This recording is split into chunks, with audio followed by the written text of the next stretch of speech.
Roberta Metsola, nouvelle présidente du Parlement européen. Cette Maltaise conservatrice a été élue sans surprise à la majorité absolue. Les dégâts causés par l'éruption du volcan sous-marin émergent au Tonga. Mais les aides humanitaires sont ralenties en raison des cendres dues à l'explosion.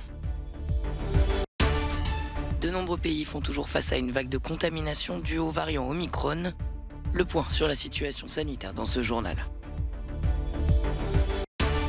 Alors que l'Occident et la Russie s'affrontent autour de la question ukrainienne, Moscou intensifie ses exercices militaires dans la région et déploie des troupes en Biélorussie.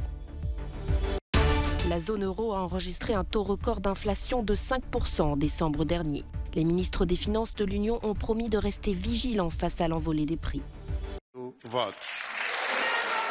La conservatrice Roberta Metsola a été élue présidente du Parlement européen à la majorité absolue dès le premier tour de scrutin. Cette Maltaise, membre du PPE, est députée européenne depuis 2013 et vice-présidente du Parlement depuis 2020. Elle a gagné en visibilité en assurant l'intérim lors de l'absence pour maladie de son prédécesseur, le socialiste David Sassoli, décédé il y a une semaine. La première chose que je vais faire en tant que présidente est de penser à l'héritage de David Sassoli, a-t-elle dit. C'était un combattant, il s'est battu pour l'Europe, pour nous, pour ce Parlement. Il croyait en la puissance de l'Europe et en sa capacité à emprunter une voie particulière dans le monde. Elle est la troisième femme à accéder à cette fonction après les Françaises Simone Veil et Nicole Fontaine. Sa candidature est le fruit d'un compromis entre les principales forces politiques du Parlement européen. Un accord a été trouvé malgré les nombreuses critiques suscitées par ses positions contre le droit à l'avortement. Roberta Metsola dirigera l'institution jusqu'à l'été 2024. Ce navire de l'armée néo-zélandaise met le cap à destination des Tonga. Le bateau achemine des vivres pour l'archipel, durement frappé par un tsunami après l'éruption d'un volcan sous-marin. Alors que l'ampleur des dégâts émerge, cette aide est ralentie en raison de cette couche de cendres volcaniques qui recouvre le pays. Des avions de transport militaire australiens et néo-zélandais sont prêts à décoller pour parachuter de l'eau potable dont l'île semble manquer, mais les cendres ont notamment enseveli les pistes d'atterrissage, ce qui empêche les avions de s'y poser. Ce sont aussi les conséquences sur les télécommunications qui pèsent sur place. Le cataclysme a sectionné un câble essentiel qui ne devrait pas être réparé avant des semaines. De nombreuses familles attendent toujours des nouvelles de leurs proches sur les îles. L'éruption est l'une des plus puissantes des dernières décennies dans le monde. Elle a ensuite déclenché un tsunami qui a inondé des côtes des États-Unis jusqu'au Chili ainsi qu'au Japon. Enfin, des cendres et des pluies acides se sont abattues sur une grande partie du Pacifique.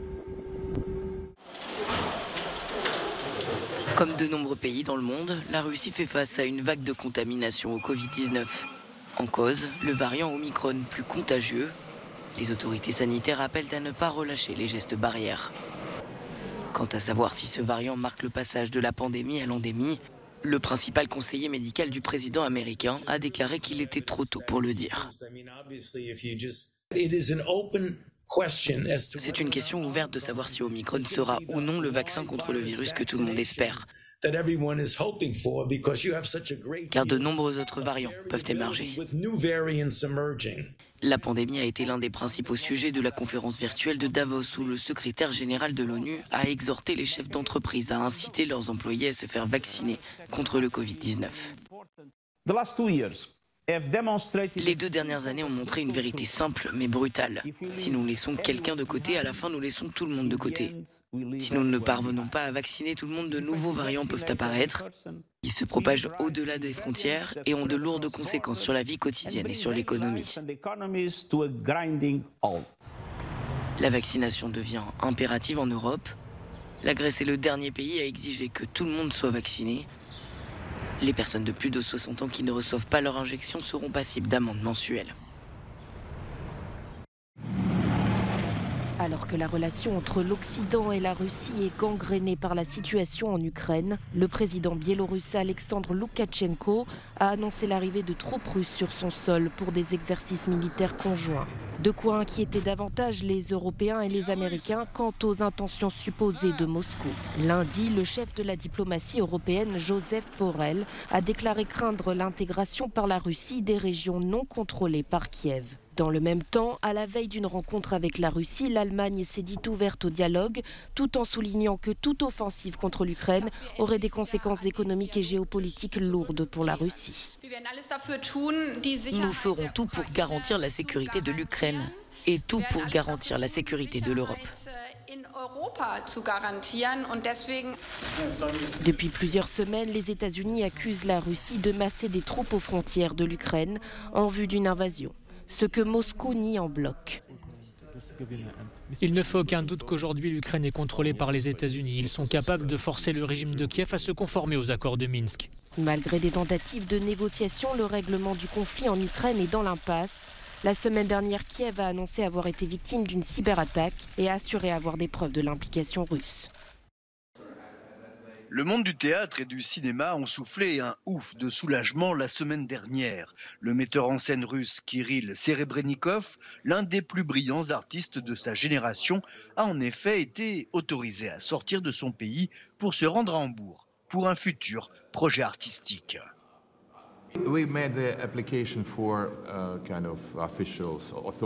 Nous avons fait la demande auprès des autorités officielles.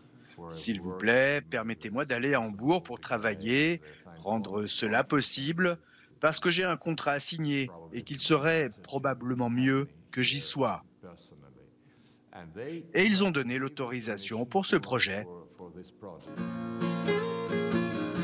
Il n'avait pas pu se rendre à Cannes, où son film Leto était en compétition officielle en 2017, une ode en musique à la jeunesse et la liberté.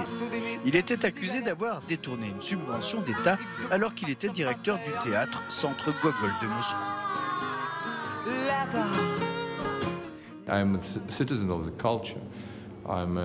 Je suis un citoyen de la culture. Je vis dans cette langue, dans la culture, dans le théâtre, dans l'art. Et j'aime beaucoup la Russie. J'ai beaucoup d'amis en Russie, en Allemagne, partout. Et mes rêves sont toujours en Russie.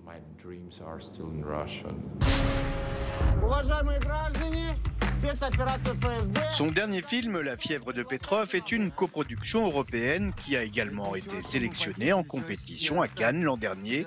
Mais Serebrennikov n'avait pas pu quitter la Russie pour le présenter.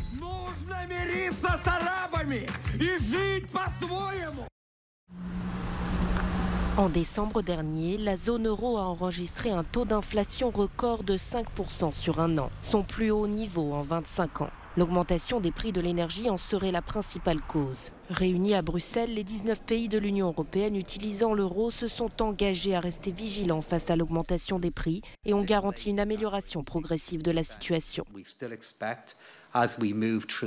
Nous nous attendons à ce que les tendances inflationnistes actuelles commencent à diminuer au cours de cette année.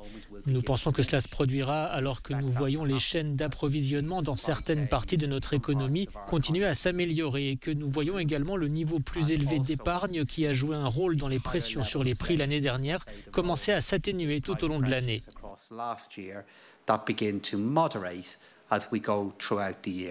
La zone euro est aussi confrontée à un ralentissement de la croissance économique après une reprise en 2021, et ce à la suite de la grave récession provoquée par le Covid-19.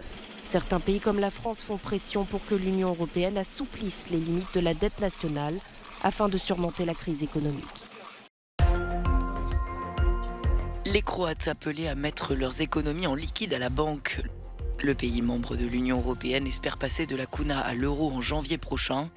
Dès le mois de septembre, les prix seront affichés dans les deux monnaies. 36 milliards de kuna en espèces sont actuellement en circulation dans le pays.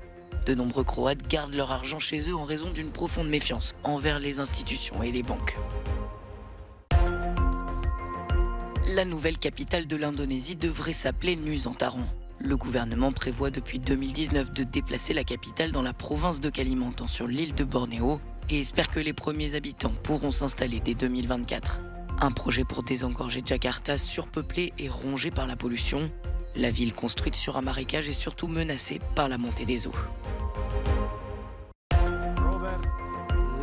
La cérémonie annuelle des FIFA Awards a attribué le trophée du meilleur joueur masculin à l'attaquant du Bayern Robert Lewandowski pour la deuxième année consécutive.